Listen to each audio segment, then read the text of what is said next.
بالشوق يبقى. السلام علیکم ورحمۃ اللہ وبرکاتہ۔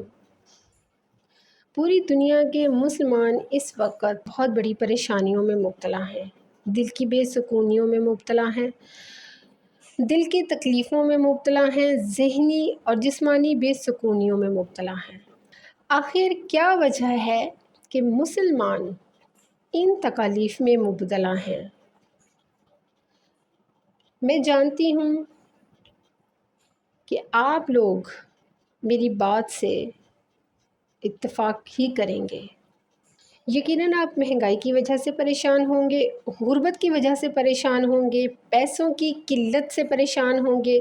رشتوں کے ٹھکرائے جانے سے پریشان ہوں گے، محبتوں کی بے قدریوں سے تو بہت ہی پریشان ہوں گے، یا بہت ساری ایسی بیماریوں سے بھی پریشان ہو سکتے ہیں جو کافی عرصے سے آپ کے ساتھ ہوں یا ہمیشہ ہی آپ کے ساتھ رہی ہوں۔ ممکن ہے کہ یہ تمام واقعات آپ کی زندگی میں ایک ساتھ ہی رونما ہو رہے ہوں۔ ان تمام چیزوں کی وجہ سے انسان پر ایک بوجھ آ جاتا ہے، جس کی وجہ سے انسان کو لگتا ہے کہ وہ بہت ساری چیزوں کے ساتھ مسلسل تنہا ہی لڑ رہا ہے اور تنہا ہی لڑتا چلا جا رہا ہے۔ پھر کچھ ایسا ہوتا ہے کہ ہمیں لگتا ہے کہ یہ پریشانی ہم پر ہیوی ہو گئی ہے اور ہم ڈپریشن میں چلے جاتے ہیں۔ قریب ہے کہ ہم یہ لڑائی ہارنے ہی والے ہیں، اور یوں انسان نہ چاہتے ہوئے بھی ایک بڑے ڈپریشن کا شکار ہو جاتا ہے، جس کی آغوش میں جانے کے بعد بہت سارے لوگ سوسائڈ کر لیتے ہیں، بہت سارے لوگ اپنی زندگی کو اتنا معمولی جانتے ہوئے ختم کر لیتے ہیں، اور خصوصاً جو مسلمان ہیں وہ ایمان کے کمزور ترین درجوں پر جانے لگتے ہیں،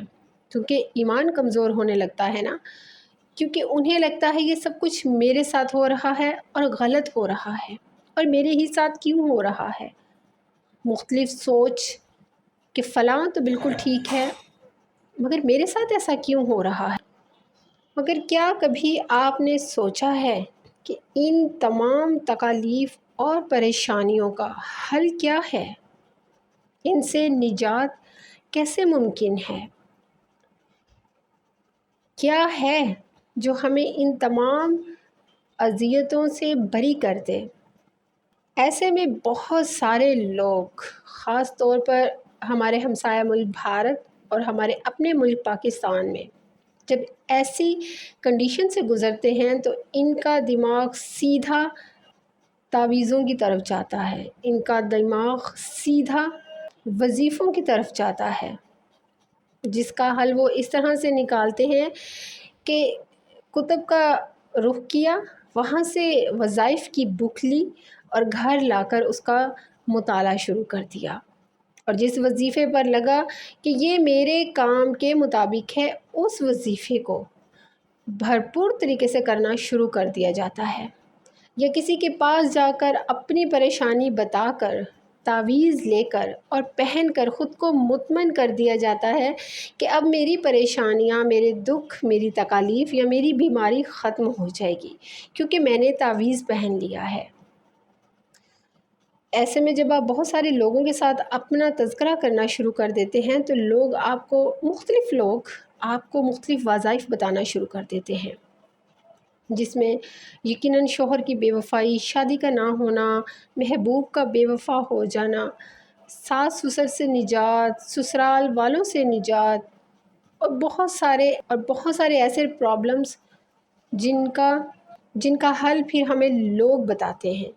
دیکھیے، یہاں پر نہ تو میرے پاس آپ کے لیے کوئی گھریلو ٹوٹکے ہیں، اور نہ ہی میں کوئی بہت بڑی عالم ہوں کہ میں آپ کو وظائف کے انبار بتا دوں کہ آپ یہ وظائف کرنا شروع کر دیجئے تاکہ آپ کی زندگی جو ہے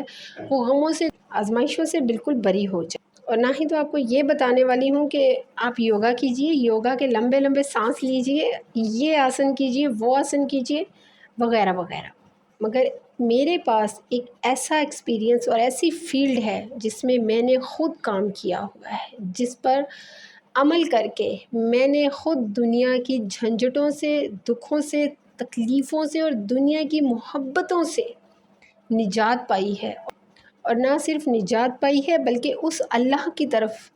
بہترین رجوع بھی کیا ہے۔ میری اسٹڈی کا آغاز وہاں سے ہوا جہاں پر میرے بہت سارے سوالات اپنے اللہ سے تھے،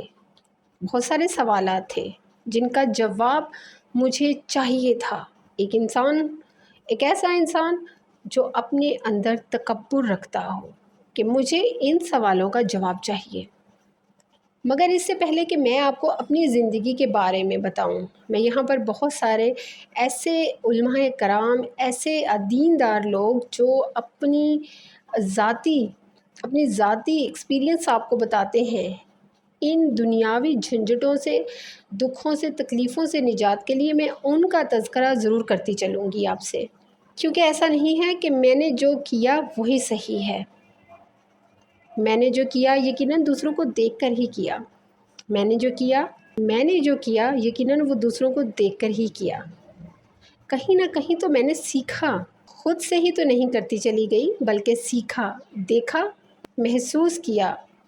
عقل کے ساتھ۔ ویسے تو بہت ساری بیماریاں ہیں اور بہت بڑی بڑی بیماریاں ہیں، مگر میرے نزدیک ڈپریشن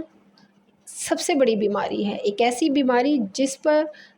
انسان کا اختیار ہو جائے تو دنیا کا کوئی دکھ، کوئی تکلیف، کوئی بیماری اسے چھو بھی نہیں سکتی۔ مگر اگر یہی ڈپریشن انسان پر ہیوی ہو جائے، تمام بیماریوں کی، دکھوں کی اور تکالیف کی جڑ ڈپریشن ہی بنتا ہے۔ ڈپریشن بیسیکلی انسان کو کمزور کر دیتا ہے، یہ ذہنی اور جسمانی طور پر انسان کے اندر ایمان کو کمزور ترین درجوں کی طرف دھکیلنا شروع کر دیتا ہے۔ میرے نزدیک ڈپریشن دنیا کی سب سے خطرناک ترین بیماری ہے۔ یہاں پر میرا مقصد پریشانیوں کو یا تکالیف کو ڈسکس کرنا نہیں ہے، ان کا حل جو ہے اس پر گفتگو کرنا ہے، اور وہ حل ہے قرآن۔ جب ڈاکٹرز کے پاس جائیں گے تو وہ آپ کو کافی حد تک ایسی میڈیسنز دیں گے جو آپ کے ڈپریشن کو ریلیف کریں گی، مگر یہ وہ چیزیں ہیں جو وقتی طور پر تو آپ کی بیماری کو، ڈپریشن کو تھوڑا سا دبا دیں گی، مگر بعد میں انسان کے اندر کی جو اوور تھنکنگ ہے وہ اس کو کبھی بھی دبنے نہیں دیتی، بلکہ وہ اس کو بعد میں اس سے بھی ڈبل بنا کر اوپر لاتی ہے، جو یقیناً کسی آتش فشاں سے کم نہیں ہوتا۔ سائیکالوجسٹ کے پاس چلے جائیے تو وہ آپ کو پوری طرح موٹیویٹ کرنے کی کوشش کرے گا، آپ کی سوچ کو بدلنے کے لیے، آپ کے نظریے کو چینج کرنے کے لیے، حتیٰ کہ آپ کے تمام ذہنی اور جسمانی انداز کو بدلنے کی آپ کو تاکید